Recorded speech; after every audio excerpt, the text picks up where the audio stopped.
If you're weary with smallness and you're tired all the time and you can't focus, what are you going to do with greatness? You're asking for more and you haven't mastered less. The Bible said, if you are faithful over a few things, then I will make you ruler over many. And you're trying to be ruler over many and you haven't been faithful over few. You're so busy reaching out to your future that you are neglecting what you have been given right now. Oh God, oh God, oh God. I just felt somebody's toes up under my foot right now.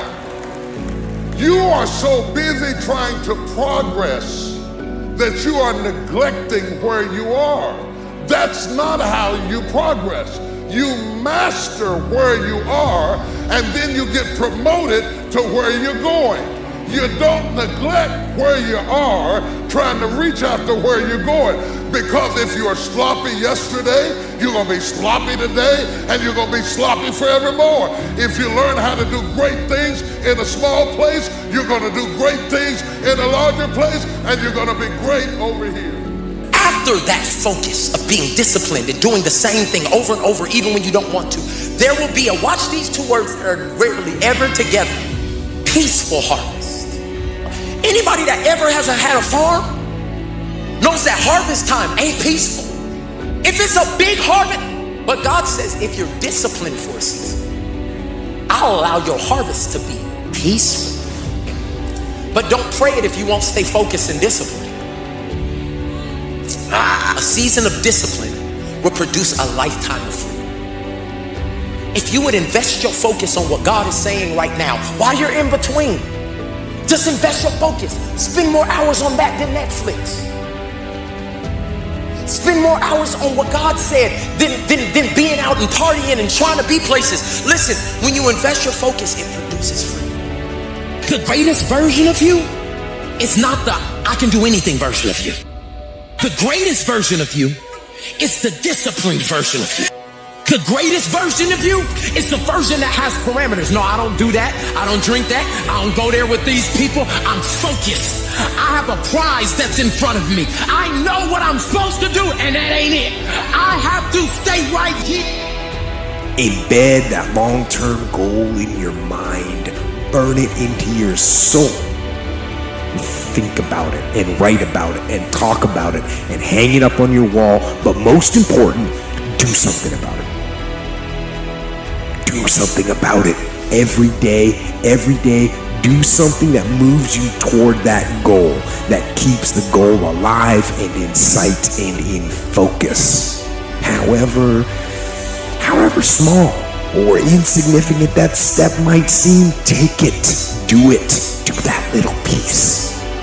Make it happen, because that goal isn't going to achieve itself. It's all on you. Most people underestimate what total obsessive laser focused really is and what it looks like, because you are way more powerful than you know you are if you went crazy, psycho, obsessed, laser focused on anything, even something you're totally ill-prepared for. Humans have an unreal capacity to get great at things, even if they don't have a natural talent for it, if they're immersed in it, and to learn something and acquire a ton of knowledge in a short period of time as well. Society is conspiring all the time in our culture to completely distract you so you never win, to just divert your focus and attention. Look over here, look at this shiny thing, look at this TV show, look at this sports team, worry about what's going on here in this war. And they get these different things on television and our phones and in our lives to just get us distracted so we never get obsessed, we never get laser focused for an extended period of time. Listen to this. It's not just that people step over you when you're in that acorn stage. Sometimes you step over you because you're so busy trying to compete with the trees that you haven't gone through the process of the acorn. Give it some time. Give it some water. Give it some sun. Give it some focus, and you'll reap a harvest, and you'll go through a process. All of a sudden you got to look at that. All of that's coming up out of the nut. It's not what it's going to be, but it's not what it used to be. Until you can clap for the seedling, you will never see the tree. Until you can appreciate the process, you will never get to the problem. Some of you have a life, you have a business, you have a company, you have a family, you have an identity that is in seedling form. You're not the nut you used to be, but you're not the tree you're gonna be. But until you learn how to appreciate where you are in the process, you won't get the power to evolve to your ultimate destiny. You're so busy starving the sapling trying to get to the tree that you cancel out the potential of being a tree because you don't feed where you are.